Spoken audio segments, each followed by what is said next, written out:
حالانکہ یہ سارے مل کے ہاتھی بنتا ہے. یہ سارے، اس کا پاؤں ستون کی طرح، اس کا پیٹ ڈرم کی طرح، اس کی دم رسی کی طرح، اس کا کان بہت بڑے پنکھے کی طرح، اور اس کی سونڈ بہت بڑے پائپ کی طرح، اور اس کے ہاتھی دانت بالکل لمبے سینگ کی طرح. لیکن یہ ساری چیزیں ملیں گی اور آپس میں جڑیں گی اور ایک بدن میں یکجا ہوں گی، پھر ہم کہیں گے یہ ہاتھی ہے. آج کم قسمتی سے دین کے معاملے میں بھی ہم سب کو ایسا ہی مغالطہ ہو جاتا ہے. کچھ لوگ سمجھتے ہیں دل پاک ہونا چاہیے. دل کیا ہونا چاہیے جی؟ بس دل پاک ہو. بے شک اسلام ہمیں سکھاتا ہے ہمارا دل پاک ہو، اللہ کے غیر کے یقین سے پاک ہو، اللہ کے غیر کے خوف سے پاک ہو، اللہ کے غیر کی امیدوں سے پاک ہو. اس میں صرف اللہ جل جلالہ کی ذات کا، صفات کا، طاقت کا، قدرت کا تاثر ہو. دل ایسا ہونا چاہیے، اسلام ہمیں سکھاتا ہے. کچھ لوگ کہتے ہیں پابندی سے نماز پڑھا کرو، مسجد جایا کرو. بے شک اسلام ہمیں درس دیتا ہے عبادت کا، مسجد کا، نماز پڑھنے کا، سجدہ کرنے کا. اسلام میں بہت بڑا حصہ ہے اس کا. کچھ لوگ کہتے ہیں تنہائی میں اللہ کو یاد کیا کرو. تنہائی میں کس کو یاد کرو؟ اللہ کو یاد کرو. اللہ کو یاد کر کے رو، اللہ کے سامنے گڑ گڑاؤ. بے شک اسلام ہمیں درس دیتا ہے ہماری تنہائیاں پاک، ہمیں تنہائیوں میں اللہ یاد رہے، تنہائیوں میں ہمارا دل اللہ کے ساتھ جڑا رہے، اللہ کے ساتھ ہم وابستہ رہیں. کچھ کہیں گے قرآن اور حدیث کا علم حاصل کرو. کیا کرو جی؟ علم. اصل تو علم ہے. آسمانی علوم جو اللہ کی طرف سے آئے ہیں، جو انبیاء علیہ السلام کے ذریعے ہمیں ملے ہیں، وہ علوم اصل ہیں. وہ علوم انسانوں کی رہنمائی کا اور ہدایت کے راستے پہ چلانے کا اور گمراہی سے بچانے کا سامان ہے. بے شک اس میں کوئی شک نہیں. کچھ کہیں گے غریبوں کی مدد کرو، بیواؤں کی خیر خبر لو، یتیموں کے سر پہ ہاتھ رکھو، کسی کے پاس کھانے کو نہیں اسے کھانا کھلاؤ، کسی کی رہائش کا بندوبست کرو، کسی کی دوا دارو کا بندوبست کرو. بہت بڑا حصہ ہے امت کا جو بنیادی ضرورتوں سے محروم. ان ضرورتوں کی خیر خبر لینا عین عبادت، عین دین. لیکن یہ سارا دین نہیں ہے.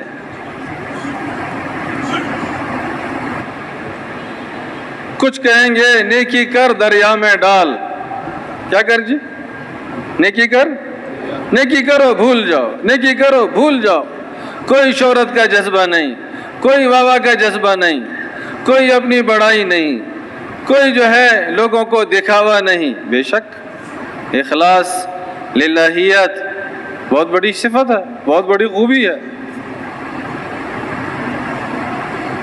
کچھ کہیں گے دنیا میں اتنے ڈھیر سارے کافر ہیں، یہ اتنے ڈھیر سارے کافر گمراہی سے نکل آئیں، مسلمان ہو جائیں، ہدایت کا نور پا جائیں، ان کو دین پر چلنے کی توفیق مل جائے، اس کے لیے اپنا سب کچھ لگا دو. بے شک یہ بہت بڑی ذمہ داری ہے. انبیاء علیہ السلام کے ذریعے انسانوں کو ہدایت ملی ہے، ختم نبوت کے صدقے ہمیں یہ ذمہ داری ملی ہے.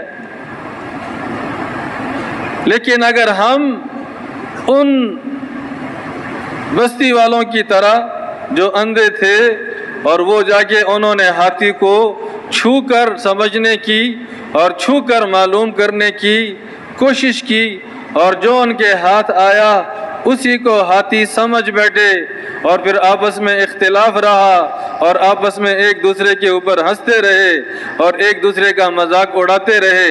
اگر ہمارا بھی یہ حال ہو جائے تو ہم اپنے جز کو دین سمجھیں گے اور دوسرا جو بات کہہ رہا ہے اس کو کہیں گے نہیں تو ایسے ہی اپنی حیثیت، اپنی صلاحیت، اپنا وقت، اپنا سرمایہ ضائع کر رہا ہے. دین یہ نہیں ہے.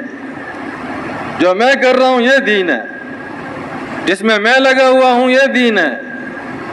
حالانکہ دین ان تمام محاسن کا، ان تمام خوبیوں کا، ان تمام اچھائیوں کا مجموعہ یہ دین ہے. یہ سارا ملے گا تو کیا بنے گا جی؟ یہ دین بنے گا. تو آدم علیہ السلام سے لے کے حضرت محمد مصطفیٰ صلی اللہ علیہ وسلم تمام انبیاء علیہ السلام کو اللہ جل جلالہ نے اسی لیے مبعوث فرمایا کہ دین جو اللہ نے انسانوں کی طرف ایک تحفہ بھیجا ہوا ہے اور جس میں ساری انسانیت کی نجات ہے اور جس میں ساری انسانیت کی دنیا اور آخرت کی خوشیوں کی ضمانت ہے، جیسے دین اللہ نے تحفتاً دیا ہے اور جیسے انبیاء علیہ السلام نے عملاً لیا ہے اور جیسے انہوں نے اپنی امت کو منتقل کیا ہے، یہ سلسلہ قیامت تک ایسا ہی چلتا رہے. ہم لوگوں کے عقل کی بنیاد پر، ان کے مشاہدے کی بنیاد پر، ان کے تجربے کی بنیاد پر جو یہ سمجھے ہیں اس کو دین نہ سمجھیں. جو حضرات انبیاء علیہ السلام نے ہمیں سمجھایا ہے ہم اس کو دین سمجھیں. پھر معاشرے میں یہ دین وجود میں آتا ہے تو دین وجود میں بھی حضرات انبیاء علیہ السلام کے طرز اور طریقے والی جہد اور محنت کے ذریعے وجود میں آئے گا. ہر انسان اپنی عقل، اپنی سمجھ، اپنا تجربہ، اپنا مشاہدہ، آس پاس کے حالات اس سے متاثر ہو کر کسی رخ پہ چل پڑے اور اپنی جان لگائے، صلاحیت لگائے اور یہ کہے کہ میں دین کا کام کر رہا ہوں. نہیں، دین کی محنت ایسی نہیں ہے کہ یہ اللہ پاک نے انسانوں کے حوالے کر دی ہے کہ جو تمہیں سمجھ آئے اور جو تمہارا جی چاہے ویسے کرتے رہو. تمام انبیاء علیہ السلام حضرت آدم علیہ السلام سے لے کے حضرت محمد مصطفیٰ صلی اللہ علیہ وسلم وہ آئے تھے انسانی معاشرے کے اندر دین کو وجود میں لانے کے لیے.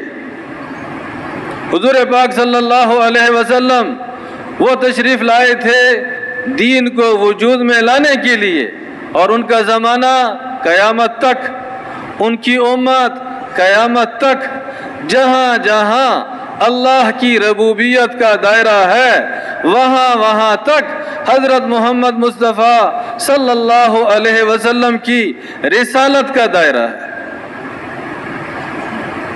گزشتہ انبیاء علیہ السلام ان کی نبوت زمانے کے لحاظ سے محدود، امت کے لحاظ سے محدود، ملک اور خطے اور زمین کے لحاظ سے محدود، اور اللہ کے رسول کو حضرت محمد مصطفیٰ صلی اللہ علیہ وسلم کو اللہ نے یہ اعزاز بخشا ساری دنیا، ساری انسانیت، سارے اقوام، سارے مختلف رنگ اور نسل والے انسان، قیامت تک کا زمانہ، یہ سارا کا سارا حضور پاک صلی اللہ علیہ وسلم کی محنت کا زمانہ، محنت کا دائرہ، ذمہ داری کا دائرہ، اس کے لیے اللہ نے ان کو مبعوث فرمایا. اور زندگی اللہ نے ان کو تھوڑی سی دی. 40 سال کی عمر میں نبوت دی، 63 سال کی عمر میں اللہ نے واپس بلا لیا. 23 سال نبوت والی محنت کی اور کوشش کی اور قربانی کا زمانہ اللہ نے عطا فرمایا. لیکن حضور پاک صلی اللہ علیہ وسلم نے ایسے انداز میں کام فرمایا کہ صرف خود محنت نہیں کی، خود دین کی جہد نہیں کی، خود جو ہے دین پر اپنا سب کچھ کھپایا اور لگایا نہیں، اپنے ساتھ امت کو کھڑا کیا. سیرت میں لکھا ہے کہ جس دن حضور صلی اللہ علیہ وسلم کا وصال ہوا ہے۔ علماء فرماتے تھے پیر کا دن تھا۔ جمعرات کی عشاء کے وقت حضور پاک صلی اللہ علیہ وسلم کی طبیعت بہت بگڑ گئی، بیمار کئی دنوں سے تھے، بخار چل رہا تھا، شدید سر درد چل رہا تھا، نحیف تھے، کمزور تھے، لیکن اللہ کے رسول نماز پڑھانے آتے تھے، امامت کرتے تھے، نماز پڑھا کے پھر جس زوجہ کے ہاں قیام ہوتا تھا وہاں چلے جاتے تھے۔ آخر میں حضرت عائشہ رضی اللہ عنہا کے حجرے میں قیام تھا، وہیں سے آنا جانا تھا۔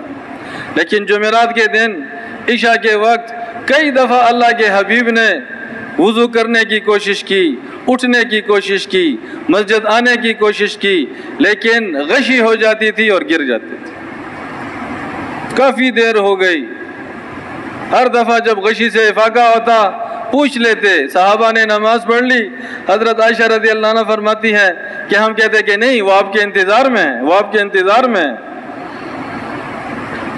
تو کہا اللہ کے حبیب نے فرمایا اچھا ابو بکر کو پیغام دے دو رضی اللہ عنہ کہ مسلمانوں کو نماز پڑھا دے۔ کیا کر لیں جی؟ امامت کر لیں، نماز پڑھا دیں۔ جمعرات کی عشاء سے ابو بکر صدیق رضی اللہ عنہ نے امامت شروع کی۔ جمعہ کا دن گزرا، ہفتے کا دن گزرا، اتوار کا دن گزرا، اور پیر کے دن فجر، یہ 17 نمازیں ہو گئی۔ کتنی نمازیں جی؟ 17 نمازیں۔ 17 نمازیں۔ اللہ کے حبیب زندہ ہیں، قریب حجرے میں ہیں، بیمار ہیں، اور ابو بکر صدیق رضی اللہ عنہ مسلسل امامت کر رہے ہیں، حضور کی امامت کی جگہ کھڑے ہیں۔ تو کہا پیر کے دن فجر کی نماز میں ابو بکر رضی اللہ عنہ امامت کر رہے ہیں، اور صحابہ صفوں کی شکل میں ان کے پیچھے کھڑے ہیں، نماز ہو رہی ہے، اور اس وقت تھوڑا سا اللہ کے حبیب کو افاقہ ہوا، طبیعت کچھ سنبھل گئی، 2-4 قدم لیے، اور وہ کھڑکی یا دروازہ جو مسجد کی طرف کھلتی تھی اور پردہ لگا ہوا تھا، تھوڑا سا ذرا پردہ اٹھایا، اور ابو بکر رضی اللہ عنہ پہ نگاہ پڑی، اور اکابر صحابہ جو پہلی صف میں تھے ان پہ نگاہ پڑی، پھر دوسری صف، پھر تیسری صف، اور صحابہ کو بھی اندازہ ہوا کہ اللہ کے رسول نے پردہ اٹھایا ہوا ہے اور ہمیں دیکھ رہے ہیں۔ ان کے اوپر سخت ایک ہیجان کی کیفیت، کیونکہ نماز میں مشغول تھے، نماز توڑ نہیں سکتے تھے کہ ہم چہرہ پھیر کے اللہ کے رسول کو دیکھ لیں اور اللہ کے رسول کی زیارت کر لیں، اور اللہ کا حبیب اپنے صحابہ کو دیکھ رہا ہے، اپنے ساتھیوں کو دیکھ رہا ہے جو اول دن سے محنت میں چلے ہیں اور آخر دن تک حضور پاک صلی اللہ علیہ وسلم کے ساتھ موجود ہیں، محنت میں، قربانی میں، جوہد میں۔ تو علماء فرماتے ہیں، سیرت لکھنے والے فرماتے ہیں کہ اللہ کا حبیب یہ اپنے محنت والے ساتھیوں کا آخری دیدار کر رہا تھا۔ اس کو پتہ تھا آج میں نے جانا ہے، آج میری زندگی کا آخری دن ہے۔ حضرت عائشہ رضی اللہ عنہ فرماتی ہیں کہ فاطمہ رضی اللہ عنہ کو بلایا تھا، ساری ازواج موجود، فاطمہ رضی اللہ عنہ کو قریب بٹھایا اور اس کو ذرا قریب کیا، اس کے کان میں کچھ کہا، فاطمہ رضی اللہ عنہ رونے لگی، بے تحاشا رونے لگی۔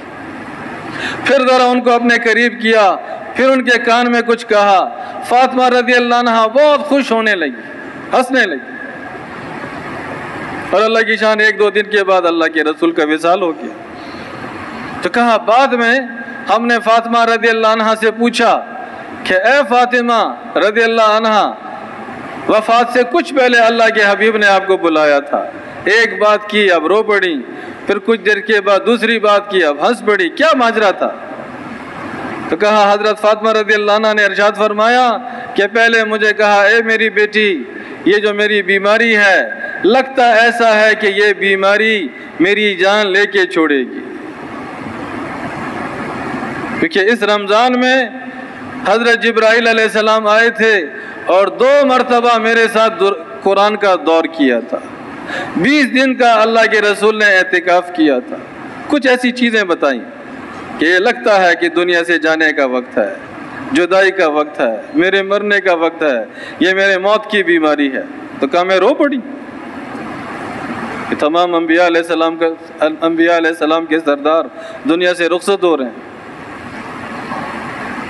کہا پھر مجھے قریب کیا اور فرمایا اے میری بیٹی، میرے خاندان میں میرے مرنے کے بعد جو سب سے پہلے دنیا سے منتقل ہوگی اور آخرت میں میرے پاس آئے گی، اے میری بیٹی تم میرے پاس سب سے پہلے آؤ گی۔ تو کہا میں خوش ہو گئی کہ مجھے بھی دنیا کی اس آزمائش سے، قید سے جلد ہی خلاصی مل جائے گی۔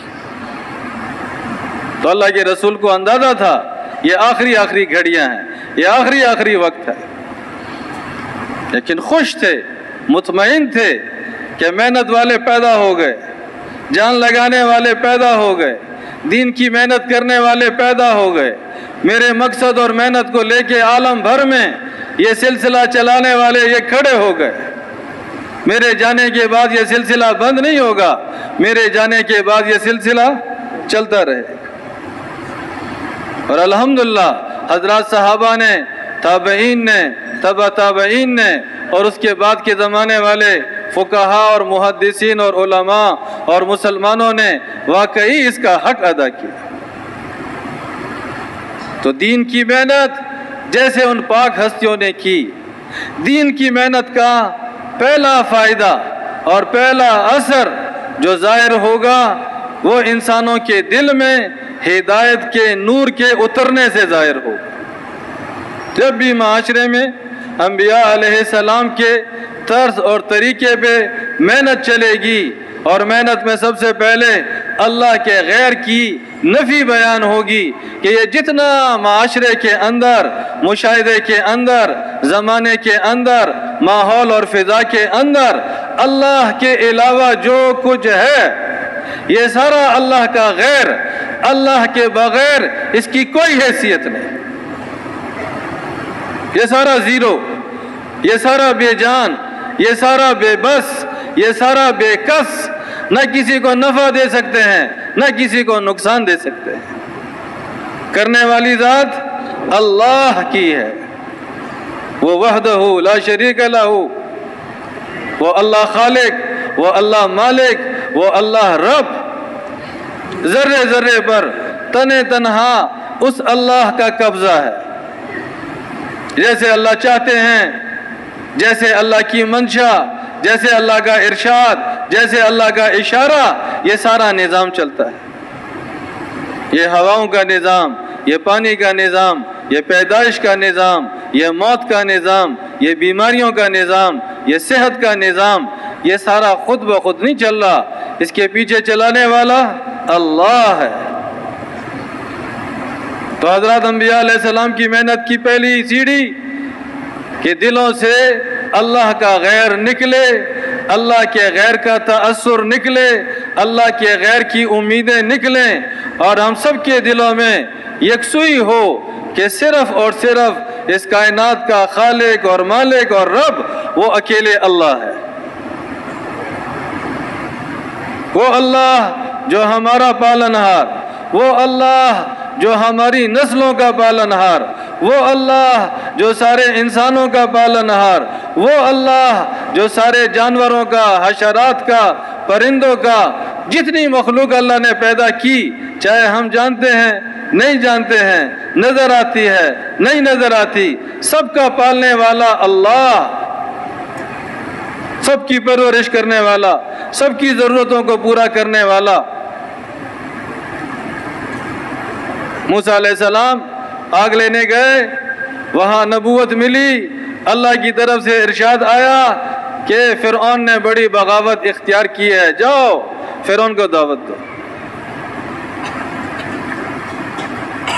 تو موسیٰ علیہ السلام تذبذب میں کہ وہ تو 10 سال لگ بھگ مدین میں رہے، شعیب علیہ السلام کے علاقے میں رہے، اور وہاں ان کی بیٹی کے ساتھ نکاح ہوا، اور وہاں ان کی بکریاں چراتے رہے۔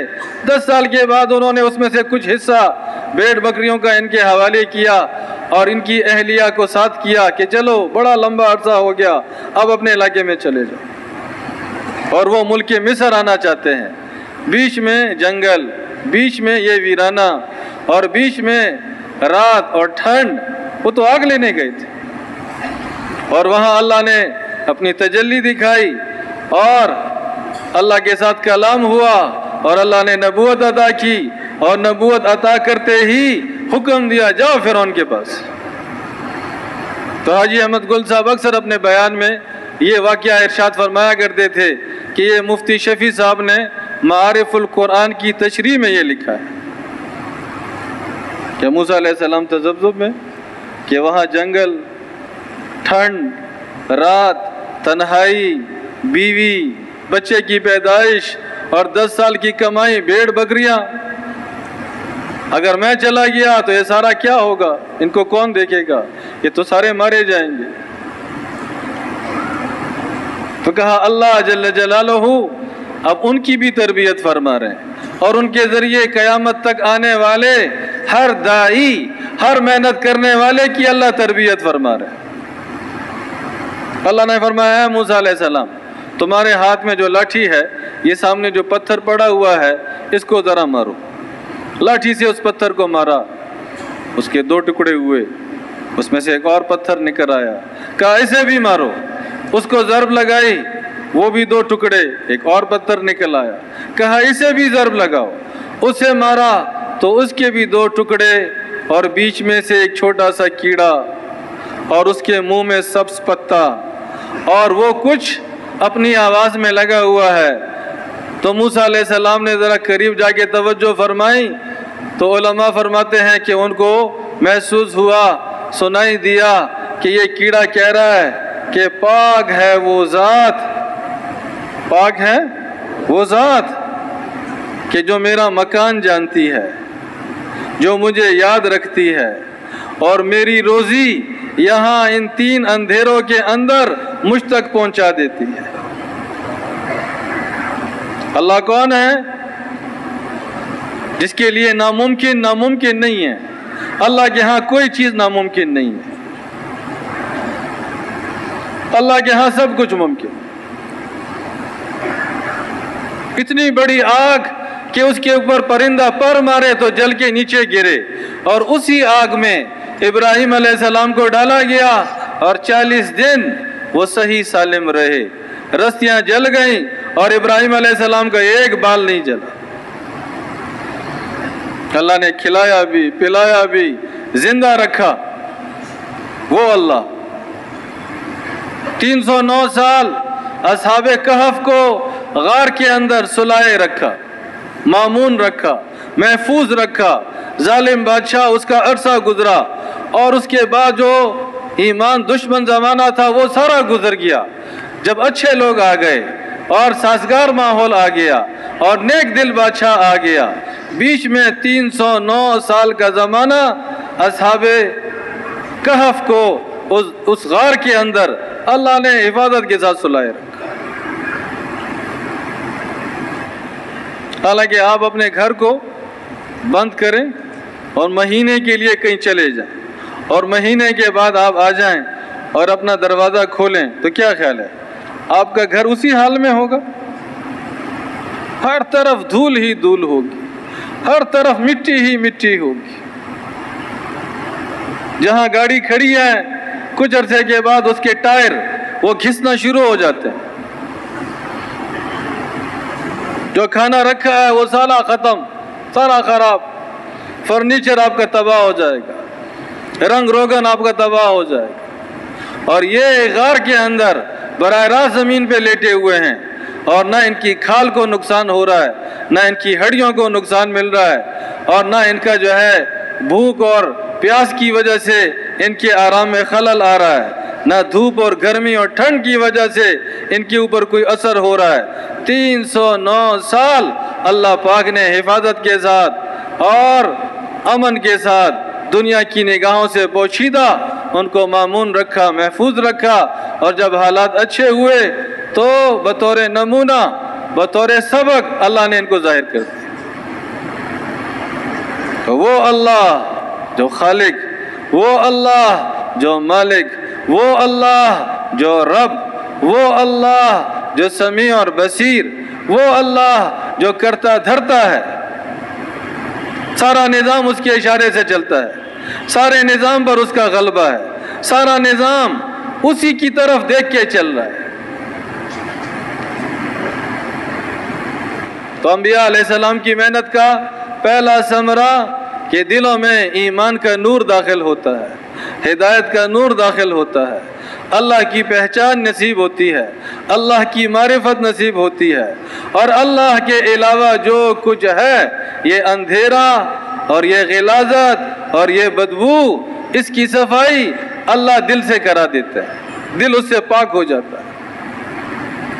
اگر محنت چلے اور محنت کرنے والے اخلاص اور قربانی اور صفات اور یکسوئی کے ساتھ محنت کرتے جائیں تو عام معاشرہ اس میں ایمانی لہر پیدا ہوگی، ایمانی نور ان کے دلوں میں پیدا ہوگا۔ پھر یہ ایمان یہ ان کو نبی والی زندگی پر عمل کرنے کے لیے آمادہ کرے گا۔ یہ عمل کریں گے تو کسی اور سے متاثر ہو کر عمل نہیں کریں گے، یہ عمل کریں گے نبی کی زندگی کو سامنے رکھ کر عمل کریں گے۔ میرے اور آپ کے لیے اور قیامت تک آنے والے انسانوں کے لیے ہمارے لیے اسوۃ حسنہ حضرت محمد مصطفیٰ صلی اللہ علیہ وسلم کی پاکیزہ زندگی ہے۔ نیکی وہ ہے جو اللہ کے حبیب نے اس کو نیک سمجھ کے کیا ہے، گناہ وہ ہے جس کو اللہ کے حبیب نے برا سمجھا اور اس کو چھوڑ دیا۔ ایک ہے ہماری عقل، ہمارا تجربہ، ہمارا مشاہدہ، آس پاس کے لوگ، آس پاس کی آوازیں، اگر اس بنیاد پہ چلیں گے تو گمراہ ہو جائیں گے۔ ایک راستہ ہے سیدھا لمبا چوڑا کشادہ راستہ، اور وہ ہے محمد الرسول اللہ صلی اللہ علیہ وسلم والا راستہ، یہ جنت کی طرف لے جانے والا راستہ ہے۔ تو چاہے ہم لباس کا معاملہ ہے، چاہے غمی خوشی کا معاملہ ہے، چاہے پسند ناپسند کا معاملہ ہے، چاہے انفرادی زندگی ہے، چاہے اجتماعی زندگی ہے، ہر طرف ہمارے لیے نمونہ اور ہمارے لیے رہنما اور ہمارے لیے رہبر وہ اللہ کا پاک حبیب ہے، وہ اللہ کا پاک رسول ہے۔ اللہ نے ہمیں محمد الرسول اللہ میں اس کا پابند بنا دیا ہے۔ زندگی اپنی مرضی سے نہیں گزاریں گے، حضور پاک صلی اللہ علیہ وسلم کو سامنے رکھ کے زندگی گزاریں گے، چاہے امیر ہیں، غریب ہیں، بادشاہ ہیں، یا کوئی چپڑاسی ہے، دیہات کا ہے، شہر کا ہے، مرد ہے، عورت ہے، آزاد ہے، غلام ہے، بیمار ہے، صحت مند ہے، جو جس حیثیت اور حال میں ہے اس کے لیے ایک ہی راستہ ہے، حضور کی اتباع والا راستہ۔ حضور پاک صلی اللہ علیہ وسلم کی اتباع کریں گے برکتیں ہی برکتیں، حضور کی اتباع کریں گے گناہوں کی بخشش، اللہ کی طرف سے عام معافی، حضور کی اتباع کریں گے اللہ کی طاقت اور قدرت کا غیبی نظام وہ ہماری تائید میں چلے گا، حضور کی اتباع کریں گے اللہ کی طرف سے ہم پہ رحمتوں کا نزول، سکینے کا نزول، یہ سارا اس کے ساتھ وابستہ چیزیں ہیں۔ تو حضور پاک صلی اللہ علیہ وسلم کی اتباع اور ان کا اسوہ اور ان کا زندگی گزارنے کا نظام، اس میں ہمارے لیے نجات، اس میں ہمارے لیے برکتیں، اس میں ہمارے لیے خوشیاں اور راحتیں۔ اس کی عملاً مشق، اس کی عملاً تربیت جب محنت ہوگی پھر عبادات کی شکلیں زندہ ہوگی۔ محنت کا اگلا درجہ کیا ہے؟ دل میں اللہ رسول کی محبت اور دل میں اللہ رسول کی اطاعت اور اتباع کا جذبہ، تو پھر اگلا درجہ اور اگلی سیڑھی عبادت کی شکلوں کا قائم ہونا۔ عبادت کی شکلوں میں سب سے پہلے نماز کا پابند بننا۔ سب سے پہلے مومن اور مسلم اس کی پہچان کیا ہوگی کہ جب نماز کا وقت آئے گا تو یہ مسلمان بے چین ہو کے اٹھے گا اور اللہ کے سامنے اپنا چہرہ اور اپنا ماتھا وہ زمین پہ رکھے گا اور اقرار کرے گا کہ اے اللہ میں تیرا عاجز بندہ ہوں اور تو میرا رب ہے، تو میرا خالق اور مالک ہے۔ اللہ کے گھر کی طرف سے بلایا آئے گا، حی علی الصلاۃ حی علی الفلاح، یہ جس حال میں ہوگا وہاں سے بے چین بے قرار ہو کے اٹھے گا اور سیدھا اللہ کے گھر جائے گا۔ یہ کامیابی اب دکان میں نہیں، کامیابی اب وزارت اور صدارت میں نہیں، کامیابی میرے عہدے اور میری کرسی میں نہیں، کامیابی جو میرے پاس شکلیں ہیں اور مادہ ہے اور دنیا کی جو ہے یہ جتنی چمک دمک کی شکلیں اور صورتیں ہیں، اب کامیابی یہاں نہیں، کامیابی اللہ کے گھر میں ہے، کامیابی مسجد میں ہے، کامیابی نماز میں ہے، کامیابی اللہ کو یاد کرنے میں ہے، کامیابی اللہ کے سامنے جھکنے میں ہے۔ تو نماز یہ تربیت ہے، نماز یہ مشق ہے، اس سے مسلمان عملاً مسلمان بنے گا، اس سے مسلمان پابندی والا مسلمان بنے گا، اس سے مسلمان حکم پہ چلنے والا مسلمان بنے گا، اس سے مسلمان حضور کی اتباع والا مسلمان بنے گا۔ اس لیے نماز کے اندر اللہ نے ہمیں یہ اجازت نہیں دی کہ جب تمہیں فرصت ہو، جب تمہیں فراغت ہو، جب تمہیں آسانی ہو، اتنی رکعت نماز ہے، جہاں سہولت جہاں آسانی پڑھ لینا۔ نہیں، اللہ نے نماز کے اوقات مقرر کیے ہیں۔ فجر کا اپنا وقت، ظہر کا اپنا وقت، عصر کا اپنا وقت، مغرب کا اپنا وقت، عشاء کا اپنا وقت، اور انسان کے حالات بدلتے رہیں گے۔ آج کل فجر جتنے ہم ہیں، کیا خیال ہے، نیند آتی ہے کہ نہیں آتی؟ ابھی ذرا آنکھ لگ جاتی ہے، ذرا تھوڑا موسم ٹھنڈا ہو جاتا ہے، ذرا نیند گہری ہونا شروع ہوتی ہے کہ 3:19 پر اذان کی آوازیں شروع ہو جاتی ہیں۔ نفس اور شیطان کہتا ہے کہ ابھی تو سونے میں مزہ آیا ہے، ابھی تو ذرا تھوڑی رات ٹھنڈ پڑ گئی، اور اللہ کیا کہتے ہیں، نہیں، اپنی راحت، اپنی آسانی، اپنی آسودگی کو مت دیکھو، اللہ کی عبادت کا وقت ہے، اٹھو میرے گھر آؤ۔ دوپہر میں ہر انسان مشغول، کوئی تجارت میں، کوئی کھیتی میں، کوئی دفتر میں، کوئی کمانے میں، کوئی کارخانے میں، مال کے لین دین کی مختلف شکلیں، اور اس میں آواز آئے گی اللہ اکبر، کون بڑا ہے؟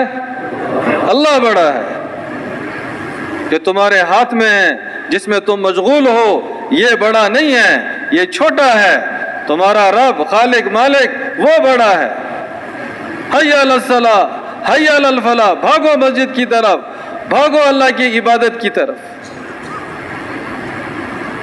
اس لیے تاجر دیندار بنے، حاکم دیندار بنے، سیاستدان دیندار بنے، نوجوان دیندار بنے، کھلاڑی دیندار بنے، فنکار دیندار بنے، فوج والے دیندار بنے، وکلاء دیندار بنے، ڈاکٹر دیندار بنے، جتنے بھی ہمارے طبقے ہیں اور معاشرے کے شعبے ہیں، وہ دیندار بنے۔ اس کا پہلا جو ہے قدم کہ اس کو ہم مسجد کا عادی بنائیں اور اس کو ہم نماز کا عادی بنائیں۔ تاجر مسجد سے جڑے گا اور تاجر مسجد میں اللہ کے سامنے جھکے گا، اس کے بعد یہ تجارت والے احکامات کو سیکھے گا اور اس کو کرنے کی استعداد اس میں پیدا ہوگی۔ حکومت کی کرسی پہ بیٹھا ہوا حکومت چلانے والا صدر اور وزیر، یہ اللہ کے گھر میں آئے گا، اللہ کے سامنے اپنا چہرہ رکھے گا، اللہ کے سامنے اپنی ناک رگڑے گا اور اپنے آپ کو ذلیل کرے گا، پھر جا کر یہ کرسی کے اوپر بیٹھ کر انصاف کے ساتھ حکومت چلائے گا۔ جوان اپنی جوانی کے جذبات کو کچلتے ہوئے، مسلتے ہوئے، جہاں جہاں وہ ہے وہاں سے اٹھ کے اللہ کے گھر میں آئے گا اور اللہ کے سامنے نماز میں غلام کی طرح ایسے عاجزی کے ساتھ کھڑا ہوگا اور سر لٹکا ہوگا اور عاجزی کی شکل ہوگی۔ یہ عملاً اللہ کے سامنے اقرار ہے کہ اے اللہ، میں اپنے نفس اور خواہشات کا بندہ نہیں ہوں، اے اللہ میں تیرا بندہ ہوں۔ تو مسجد سے وابستگی، نماز سے وابستگی، اسی میں سارے طبقات اور معاشرے کے سارے ٹکڑوں کی دینداری چھپی ہوئی ہے۔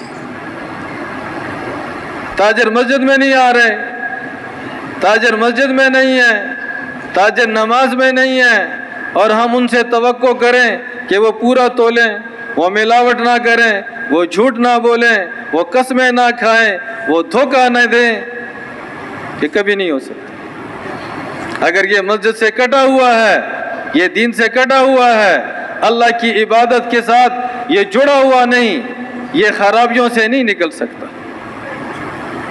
یہ خرابیاں اور اس میں بڑھتی رہیں گی۔ تو معاشرے کا ہر طبقہ، معاشرے میں رہنے والے ہر حیثیت کے لوگ، ان کا ٹھیک ہونا، ان کے دلوں میں ایمان کا نور، اور عملاً وہ عبادت کے پابند، اور عملاً سب سے پہلے مسجد میں آنا اور نماز پڑھنا اس کے پابند۔ تو انبیاء علیہ السلام کی جوہد، اس کی دوسری خوبی اور اس کا دوسرا کمال کہ دینداری کی عام فضا بنتی ہے، عبادت کی عام فضا بنتی ہے، عبادت کی عام شکلیں قائم ہوتی ہیں۔ اگر یہ محنت قربانی اور سلیقے سے چلے اور محنت والے بالکل یکسوئی سے اس محنت میں لگے رہیں اور اس کو مقصد بنا کے کرتے رہیں، تو اس کا اگلا ثمرہ کہ انسانوں کی انفرادی اور اجتماعی زندگی میں اللہ کے احکامات اور حضور پاک صلی اللہ علیہ وسلم کے ارشادات، اس کے مطابق عمل، اس کے مطابق طرز، اس کے مطابق طریقہ، اس کے مطابق روش، یہ زندہ ہونا شروع ہو جائے گا۔ تاجر پھر ڈھونڈتا پھرے گا کہ میں تاجر ہوں، لیکن میں مسلمان تاجر ہوں، میرے لیے اللہ کے احکامات کیا ہیں؟ مفتی صاحبان کے پاس جائے گا، علماء کے پاس جائے گا، مدارس میں جائے گا، حرام کو چھوڑے گا، حلال پہ آئے گا، ناپسندیدہ شکلوں سے کٹے گا، اور اچھائیوں کی طرف، حسنات کی طرف، محاسن کی طرف، خوبیوں کی طرف اس کے دل میں رغبت اور میلان بڑھتا جائے گا۔ یہ اس محنت کا وصف ہے۔ جب جگہ جگہ قال اللہ وقال الرسول، قال اللہ وقال الرسول، اللہ کا حکم، اللہ کے حبیب کا حکم، اللہ کا ارشاد، اللہ کے حبیب کا ارشاد، جب ہر جگہ اس کی فضا ہوگی اور یہ مسلمان اس میں اٹھے گا، بیٹھے گا، اس کو سنے گا، اس کو سمجھے گا، اس ماحول اور فضا میں رہے گا، تو یہ ہدایت والا عمل، یہ جہد والا عمل، یہ اس کی زندگی بدلنے کا ذریعہ اور سبب بنے گا۔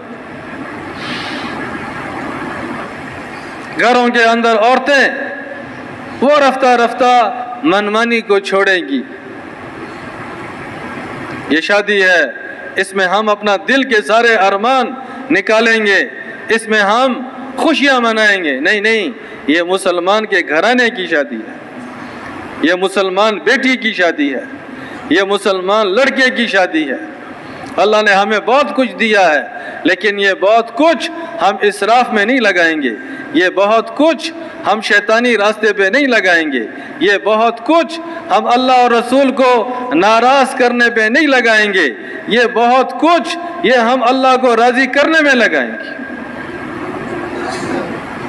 تو انفرادی زندگی، اجتماعی زندگی، انفرادی دینداری، اجتماعی دینداری، انفرادی زندگی میں قرآن حدیث کی پابندی، اجتماعی زندگی میں قرآن حدیث کی پابندی، یہ محنت کی تیسری سیڑھی ہے، یہ تیسرا درجہ ہے کہ جب محنت ہوتی ہے اللہ پاک زندگی کے رخ کو ٹھیک کرنا شروع کر دیتے ہیں۔ بڑے کھاتے پیتے لوگ اور ان کے دلوں میں اللہ چاہت ڈالیں گے کہ میں اپنے بچوں کو قرآن پڑھنے والا بناؤں گا، حدیث پڑھنے والا بناؤں گا۔ ایک عباسی خلیفہ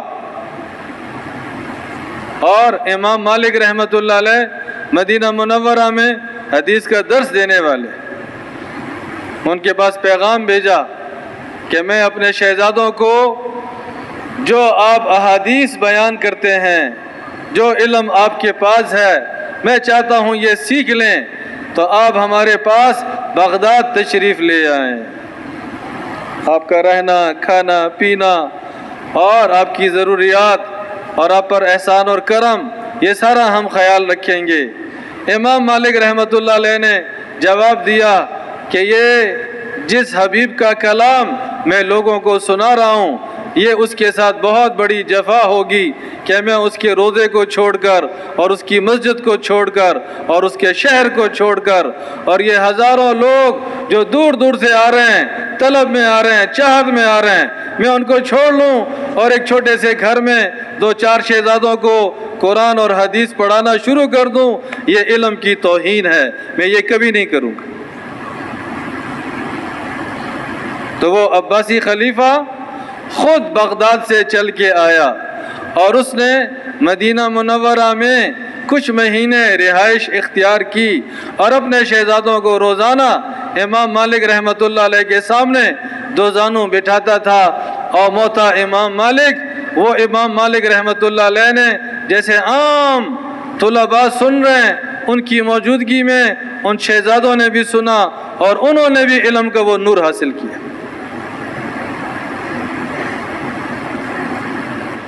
تو یہ عام ایک کیفیت بنے گی، مال والا، عہدے والا، حیثیت والا، وہ سمجھے گا میری کامیابی اللہ کے حکموں میں ہے، میری کامیابی اللہ کے رسول کی اطاعت میں ہے، میری کامیابی قرآن اور حدیث جو نور والا علم ہے اس علم کو اپنی زندگی کے لانے میں ہے۔ تو فضائل کے حلقے، مسائل کی تفصیل، فضائل سے رغبت اور شوق اور مسائل سے پوری زندگی کی رہنمائی، جب یہ محنت چلتی ہے عام اس کا ماحول اور اس کی فضا کو اللہ وجود دیتے ہیں۔ جب یہ محنت چلتی ہے اور اللہ کے حبیب کے طرز اور طریقے اور روش اور اسی لگن اور اسی شوق اور رغبت کے ساتھ جب محنت کے اعمال کو کیا جاتا ہے، پھر معاشرے کے اندر آپس میں الفت اور جوڑ اور محبت اور احسان اور ایثار، یہ ساری خوبیاں، یہ سارے محاسن، یہ معاشرے کے اندر، چاہے ایک گھر ہے، ایک محلہ ہے، ایک بستی ہے، ایک شہر ہے، ایک ملک ہے، سارا عالم ہے، اللہ اس کو رفتہ رفتہ وجود میں لاتے ہیں۔ حضرات صحابہ یہ صرف ایک قوم کے نہیں تھے، حضرات صحابہ اس میں مکہ مکرمہ کے حضرات بھی تھے، مدینہ منورہ کے حضرات بھی تھے، آس پاس عرب قبائل کے لوگ بھی تھے، اور اس میں روم والے بھی تھے، اس میں حبشہ والے بھی تھے، اس میں فارس والے بھی تھے۔ اس زمانے میں آس پاس جتنی بڑی آبادیاں تھیں، ہر آبادی کے نمائندہ اللہ پاک نے مدینہ منورہ پہنچا دیے تھے۔ سردار کی حیثیت والے، مال والے، ثروت والے، باغات والے اور قسم پرس غلام اور باندیاں، یہ سارے مل جل کے رہتے تھے، اور یہ سارے شیر و شکر، اور یہ سارے ایک دوسرے پہ قربان ہونے والے، اور یہ سارے ایک دوسرے کا خیال رکھنے والے، اور یہ آپس میں رواداری والے، اور آپس میں ایک دوسرے پہ جان نچھاور کرنے والے۔ یہ کیوں بنے؟ اس محنت کی وجہ سے بنے۔ ہے غلام فاقہ مست، لیکن اپنے فاقے کو چھپایا ہوا ہے اور اپنی غربت کو چھپایا ہوا ہے، اور تنہائیوں میں اللہ کے سامنے رو رہے ہیں، تنہائیوں میں اللہ کے سامنے گڑ گڑا رہے ہیں، مانگ رہے ہیں تو کس سے مانگ رہے ہیں؟ اللہ سے مانگ رہے ہیں۔ یہ اس زمانے کا غریب تھا، یہ اس زمانے کا فاقہ مست تھا۔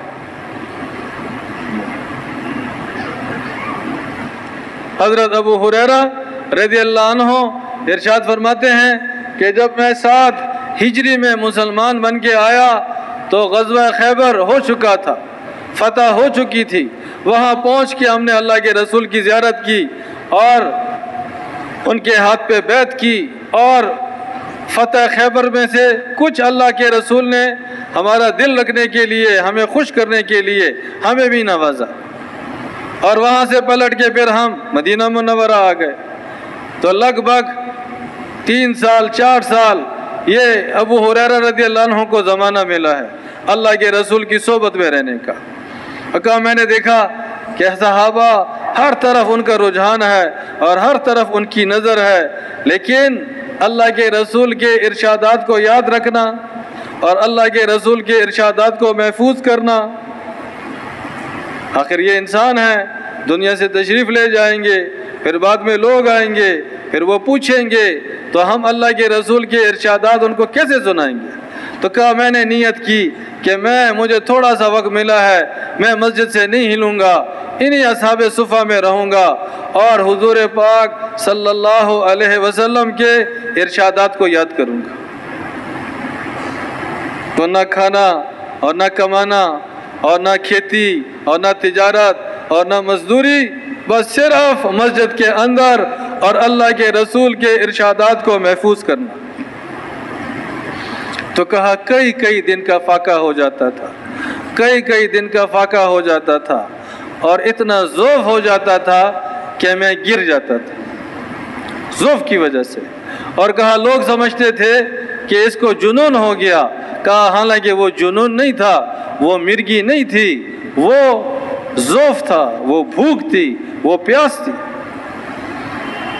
لیکن وہ سارا انہوں نے برداشت کیا، لیکن دستے سوال نہیں پھیلایا، مانگا نہیں، سائل نہیں بنے، غیرت کے ساتھ اور استغنا کے ساتھ مسجد میں پڑے رہے۔ کئی دن کے بعد تھوڑا بہت ان کو ملتا تھا وہ کھا لیتے تھے، لیکن وہ اللہ کے ارشادات کا نور اس کو سمیٹتے رہے۔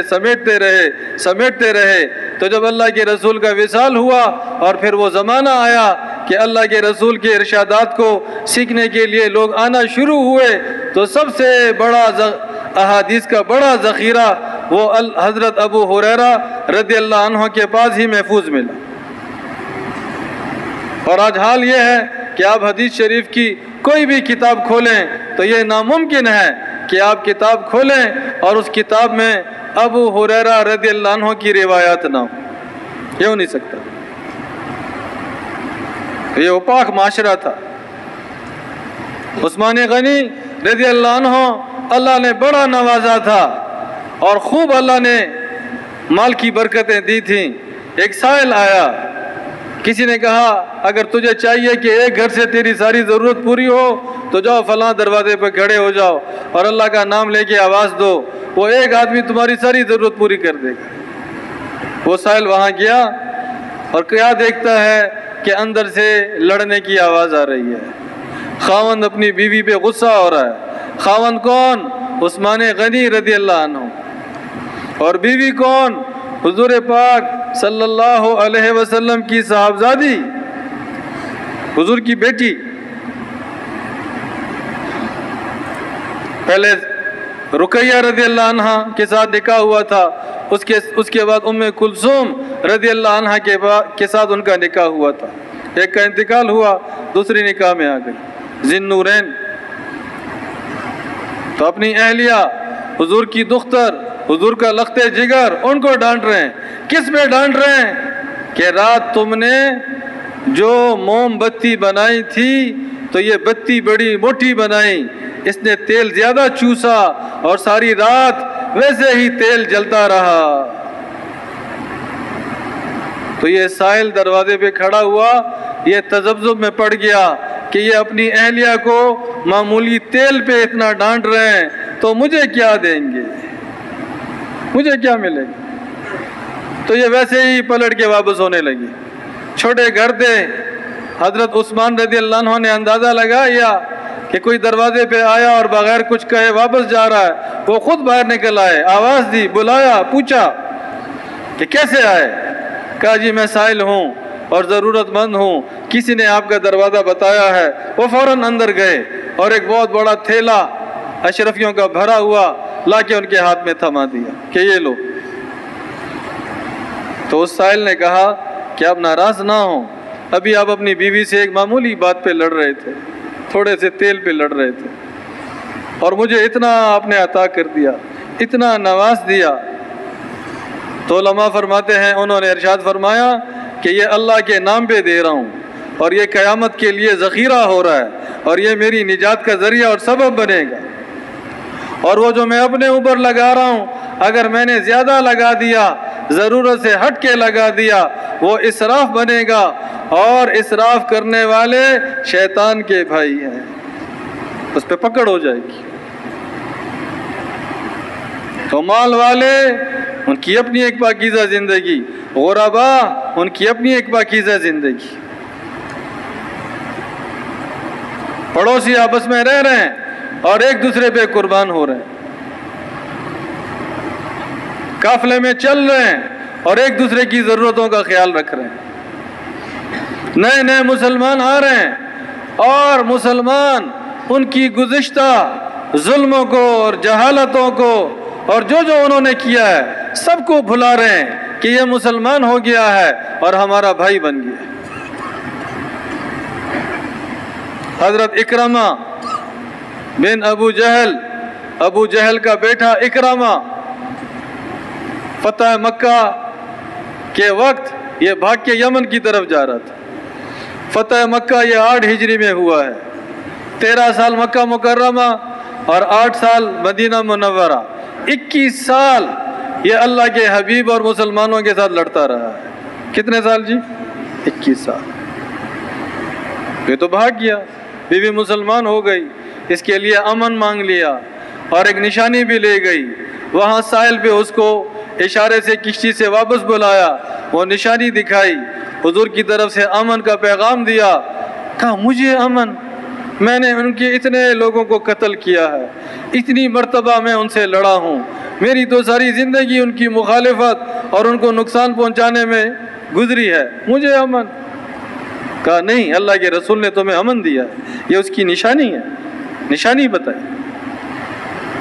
بہرحال وہ واپس آیا اور جب پہنچا اللہ کے حبیب کے قریب تو اللہ کے رسول نے صحابہ سے ارشاد فرمایا کہ یہ ابو جہل کا بیٹا اکرمہ آ رہا ہے، اس کے سامنے اس کے باپ کی برائیوں کا ذکر نہ کرنا ورنہ اس کو تکلیف پہنچے گی، اس کو ناگوار گزرے گا۔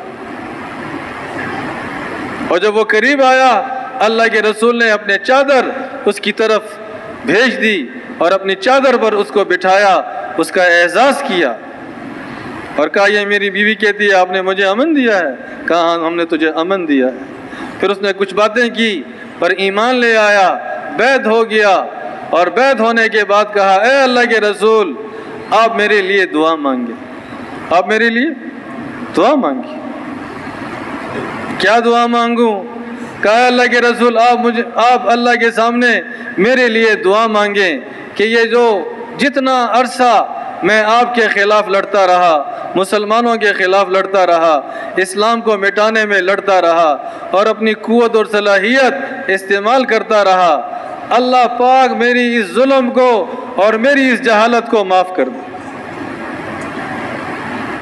حضور پاک صلی اللہ علیہ وسلم نے ان کے لیے مفہوم ہے یہ دعا بھی ارشاد فرما دی، کہا اے اللہ کے رسول میں آپ کو گواہ بناتا ہوں، آپ نے یہ دعا کر کے مجھے خوش کر دیا اور میری طبیعت کے اوپر جو بوجھ تھا وہ سارا بوجھ اللہ نے ہلکا کر دیا، اور میں آپ کو گواہ بناتا ہوں کہ جتنا میں اسلام کے مٹانے میں اور مسلمانوں کو تکلیف اور ذکر پہنچانے میں چلا ہوں اور اپنی قوت اور استعداد لگائی ہے اس سے دوگنی اب اسلام کو دنیا میں پھیلانے کے لیے لگاؤں۔ اور عمر رضی اللہ عنہ کی خلافت کا زمانہ اور شام کے سرحد پر رومیوں کے ساتھ لڑائی اور بہت بڑا مارکا اور رومیوں کی لاکھوں کی فوج اور مسلمان تھوڑے سے، خالد ابن ولید رضی اللہ عنہ یا مرکزی ان کے سالار، اور 3 طرف سے حملے ہو رہے ہیں اور رومیوں کے لاکھوں کی فوج ایک دن انہوں نے ایسے ڈٹ کے جو ہے حملے کیے کہ مسلمان کہتے ہیں کہ وہ ہمیں دھکیلتے جہاں ہمارے خیمے لگے تھے اور ہماری خواتین تھی، ہمارے بچے تھے، وہ دھکیلتے ہمیں وہاں تک لے کے آ گئے، حتیٰ کہ ہماری عورتوں نے رونا شروع کر دیا اور چیخنا شروع کر دیا کہ اگر تمہیں شکست ہو گئی اور تم جو ہے سست پڑ گئے تو ہم ان کی باندیاں بنیں گی، ہم ان کی کنیزیں بنیں گی، ہم ان کی بستر کا سامان بنیں گی اور تمہارے بیٹے ان کے غلام بنیں گے۔ تو یہ اکرمہ بن ابی جہل یہ کھڑا ہوا اور مسلمانوں کو آواز دی، اے مسلمانوں، تم میں کوئی ہے موت پر بیعت کرنے والا؟ کس پر بیعت کرنے والا؟ موت پر۔ مجھے ایسے لوگ چاہیے کہ جو میرے ساتھ موت پر بیعت کریں، اور ہم نے ان پر حملہ کرنا ہے، اور ایسے حملہ کرنا ہے کہ ان کی قوت کو توڑ کے رکھنا ہے۔ تو وہ انتشار اور مسلمان الٹے پیر آ رہے ہیں، ایسے میں یہ آواز ایک نئی زندگی، ایک نیا جذبہ، ایک نیا ولولہ، 400 مسلمان ان کے ساتھ اکٹھے ہوئے، اور انہوں نے جو رومیوں کے لشکر کا بالکل درمیان، جہاں ان کے سالار اور جہاں ان کے جرنیل، سیدھا ان کے اوپر حملہ کیا، اور صفوں کو چیرتے رہے، سفر کو الٹتے اور پلٹتے رہے، حتیٰ کہ ان کے جرنیلوں تک پہنچ گئے، ان کے بڑوں تک پہنچ گئے، اور ان کو کاٹنا شروع کیا، اور وہ ساری رات اسی مقابلے میں رہی۔ اور خالد ابن ولید رضی اللہ عنہ فرماتے ہیں کہ جب صبح کی روشنی ظاہر ہو رہی تھی اور رات کی تاریکی وہ چھٹ رہی تھی، تو اللہ پاک نے مسلمانوں کو فتح دے دی اور کفار کو شکست دے دی۔ اور کہا میں اکرمہ کی تلاش میں نکلا تو کیا دیکھتا ہوں کہ ایک جگہ اکرمہ رضی اللہ عنہ پڑے ہیں، اس کے ساتھ ان کا بیٹا پڑا ہوا ہے، اور ان کے ساتھ ان کا چچا پڑا ہوا ہے، اور تینوں کی آخری سانسیں۔ کہا میں نے اکرمہ رضی اللہ عنہ کا سر اپنی گود میں لیا، اور اکرمہ رضی اللہ عنہ نے ارشاد فرمایا کہ عمر ابن خطاب رضی اللہ عنہ کو میرا یہ پیغام پہنچا دینا کہ میں نے اللہ اور اس کے رسول سے جو عہد کیا تھا وہ آج میں نے پورا کر دیا۔ تو یہ ایک معاشرہ تھا جو دشمنوں کو گلے لگا رہا تھا، جو مخالفین کو گلے لگا رہا تھا، جو ساری عمر لڑنے والے اور نقصان پہنچانے والوں کو گلے لگا رہا تھا، اور آپس کا اس کو حصہ بنا رہا تھا، اور ان کی صلاحیتوں اور استعدادوں کو دین پر، ایمان پر، کلمے پر اور انسانیت کی ہدایت پر یہ محبت، یہ اپنائیت اور یہ کرم اور یہ معافی یہ آنے والوں کو جوڑ رہے تھے، اور ان کی صلاحیتوں کو اس رخ پہ لگا رہے تھے۔ اور جب یہ محنت ہوتی ہے تو سارے کے سارے مسلمان، جوان ہیں، بوڑھے ہیں، مرد ہیں، عورتیں ہیں، جس حیثیت کے ہیں، ان سب کی ساری صلاحیتیں اور قربانیاں اور نیکیاں اور محنتیں اور ساری تگ و دو، یہ کس کے لیے؟ یہ صرف اللہ کے لیے۔ ان کے دلوں میں واہ کا جذبہ نہیں ہوتا، شاباش کا جذبہ نہیں ہوتا، نام و نمود کا جذبہ نہیں ہوتا۔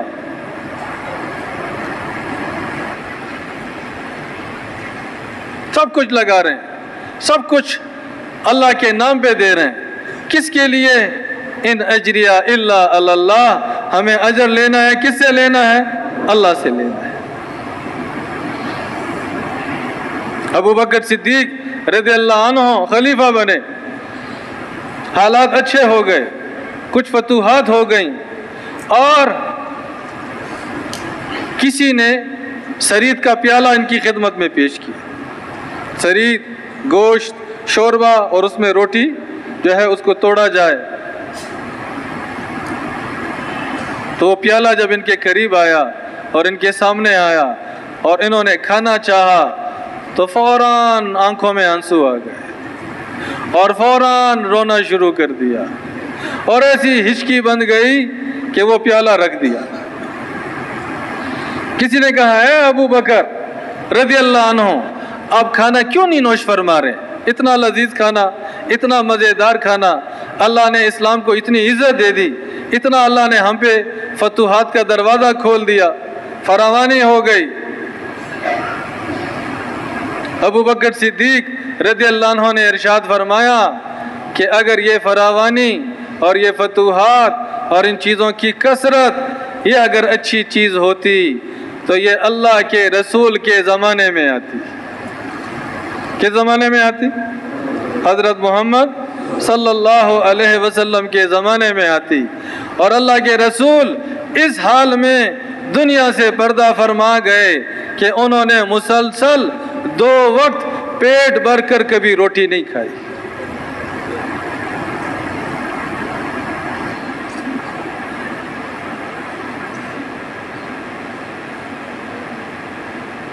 حضور پاک صلی اللہ علیہ وسلم کا وصال ہوا، فاطمہ رضی اللہ عنہ خلیفہ ابو بکر صدیق رضی اللہ عنہ کے پاس آئیں اور کہا کہ جب میرے والد زندہ تھے یہ فدق کا باغ، یہ میرے والد اس کی کھجوریں ہمیں دے دیا کرتے تھے، اسی پہ ہمارا گزران تھا۔ تو آپ جانتے ہیں کہ میں اللہ کے رسول کی ایک بیٹی، کیونکہ حضور کی 3 بیٹیاں حضور کی زندگی میں انتقال ہو گیا تھا، یہ ایک بیٹی رہ گئی تھی، اور علی ان کے چچا زاد بھائی بھی اور داماد بھی، اور یہ حسن اور حسین ان کے نواسے۔ تو ہم اللہ کے حبیب کے عیال اور یہ فدق کا باغ یہ آپ ہمیں دے دیں تو ہماری ضرورتیں اس سے سہولت سے پوری ہوں گی۔ ابو بکر صدیق رضی اللہ عنہ نے ارشاد فرمایا کہ اے میری بیٹی، یہ باغ میں آپ کو نہیں دے سکتا۔ کیوں؟ کہا انبیاء علیہ السلام جو چھوڑ کے جاتے ہیں وہ پوری امت کا ہوتا ہے، وہ صرف ان کے اہل و عیال کا نہیں ہوتا، پوری امت کا ہوتا ہے، کچھ چیز ان کی شخصی نہیں ہوتی۔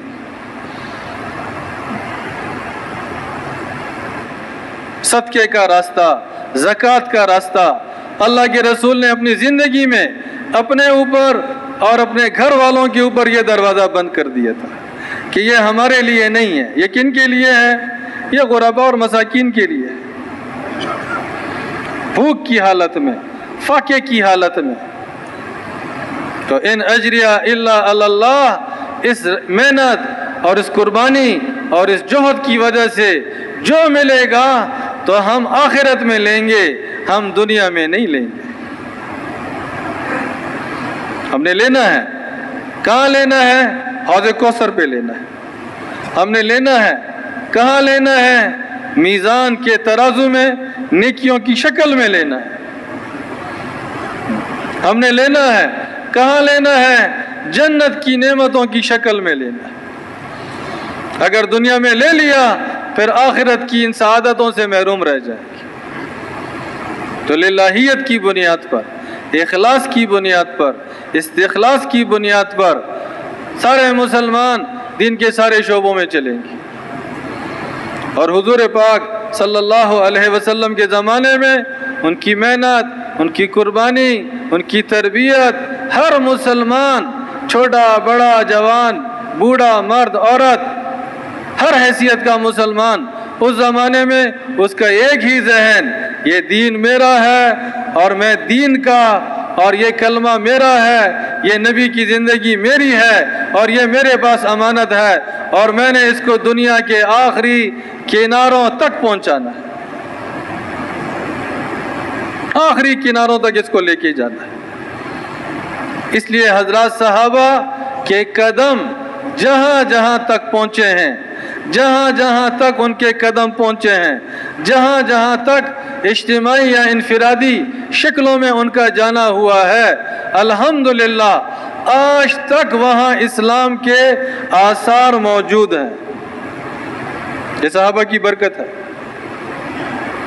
جہاں تک صحابہ کے قدم پہنچے ہیں، صحابہ کے پاک نفوس پہنچے ہیں اور صحابہ کے ذریعے دین پہنچا ہے، اللہ پاک نے آج تک اس کی حفاظت کی ہے۔ وہاں کے لوگ ابھی بھی اللہ کو جانتے ہیں، وہاں کے لوگ ابھی بھی اللہ سے محبت کرتے ہیں، وہاں کے لوگ ابھی بھی مسجدیں ہیں اور نماز پڑھتے ہیں۔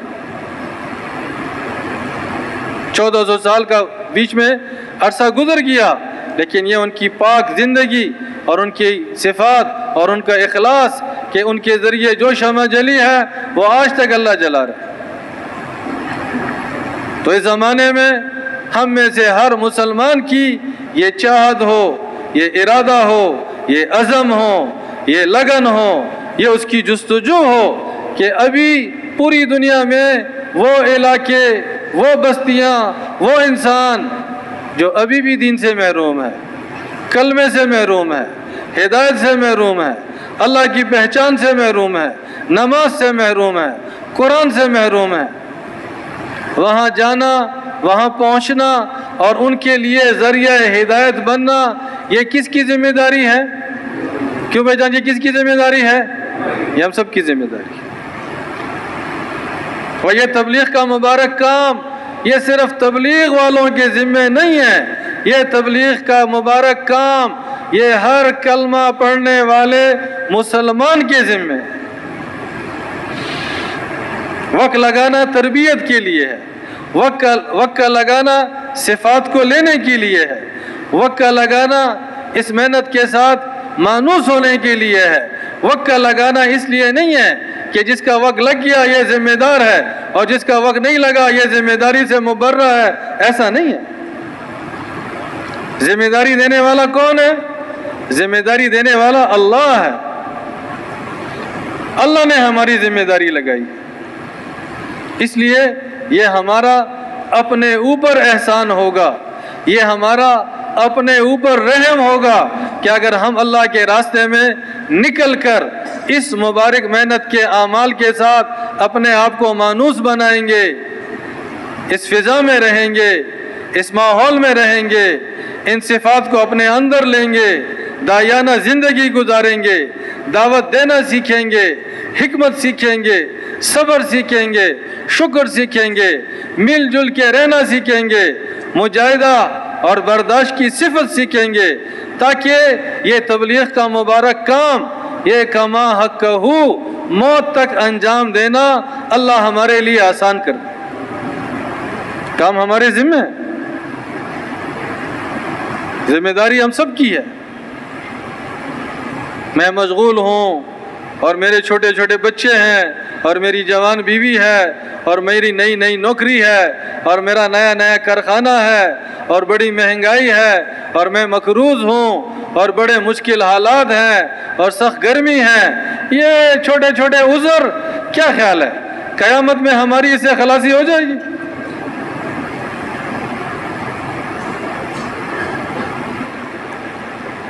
غزوہ تبوک میں یہ جون جولائی کا مہینہ، سخت گرمی کا مہینہ، اور مدینہ منورہ کے اندر جو منافق تھے ان کا آخری سہارا فتح مکہ ہو گیا اور وہاں سے بت پرستی ختم اور شرک ختم، یہود کی قوت اللہ نے توڑ دی، غطفان اور غسان جو مدینہ منورہ کے آس پاس مشرک قبائل تھے ان کی قوت بھی اللہ نے توڑ دی، اکثر مسلمان ہو گئے، اکثر حضور کے ساتھ مل گئے، اور نواں سال یہ عام وفود کے آنے کا سال، وفود آنا شروع ہو گئے، فلاں قبیلہ مسلمان ہو گیا، فلاں قبیلہ مسلمان ہو گیا، فلاں قبیلہ مسلمان ہو گیا، آس پاس ساری فضا اللہ نے بنا دی۔ تو جو منافق تھے ان کی آخری امید کہ یہ روم کا بادشاہ اگر یہ مدینہ پہ حملہ کر دے اور یہ اپنا لشکر جرار لے کے آئے تو یہ مسلمان ابھی تھوڑے ہیں، ابھی ان کی قوت کم ہے، یہ روم والوں کی فوج کی لڑائی کے نہیں ہیں، یہ ان کا ملیہ میٹ کر دیں گے اور یہ قصہ ختم ہو جائے گا۔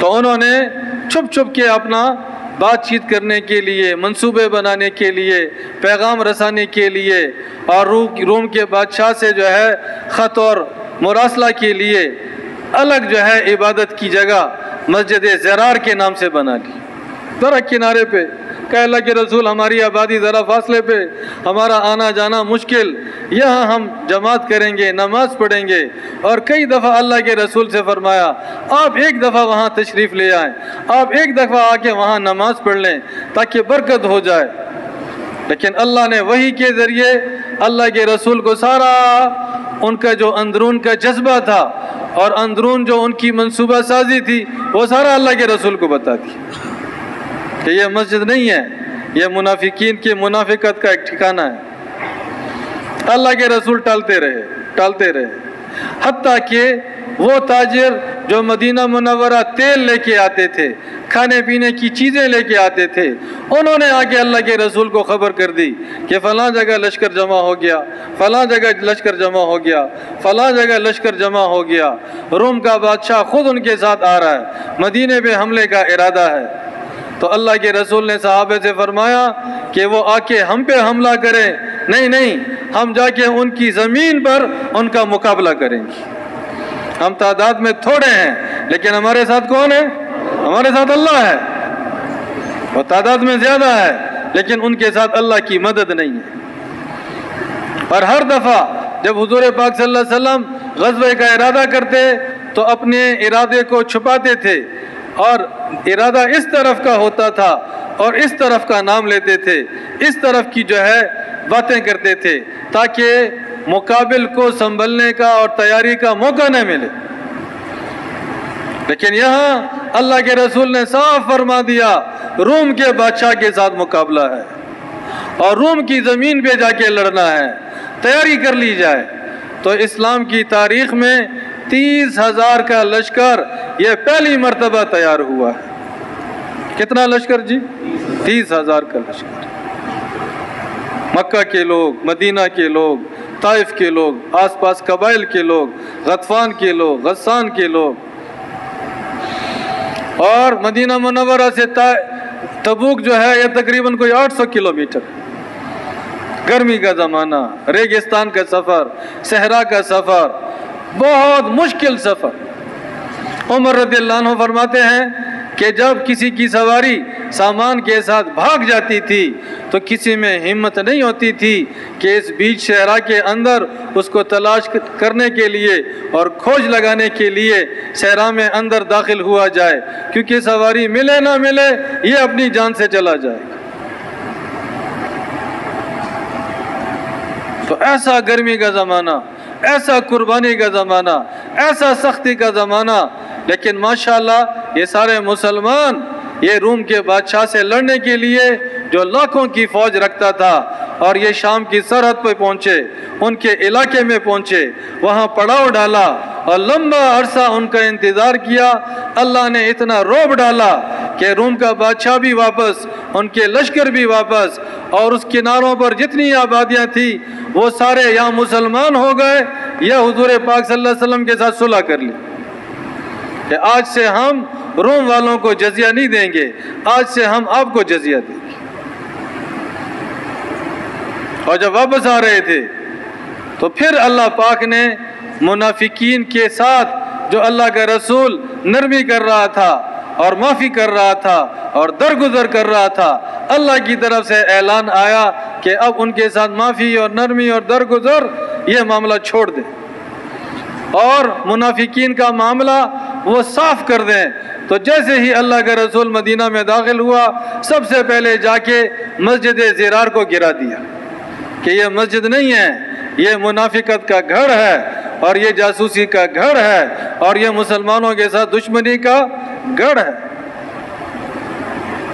تو چاہے اچھے حالات ہوں، چاہے مشکل حالات ہوں، چاہے آسانی ہو، چاہے سہولت ہو، حضرات صحابہ اور حضور پاک صلی اللہ علیہ وسلم انہوں نے ہر حال میں تبلیغ کے تقاضوں کو پورا کیا۔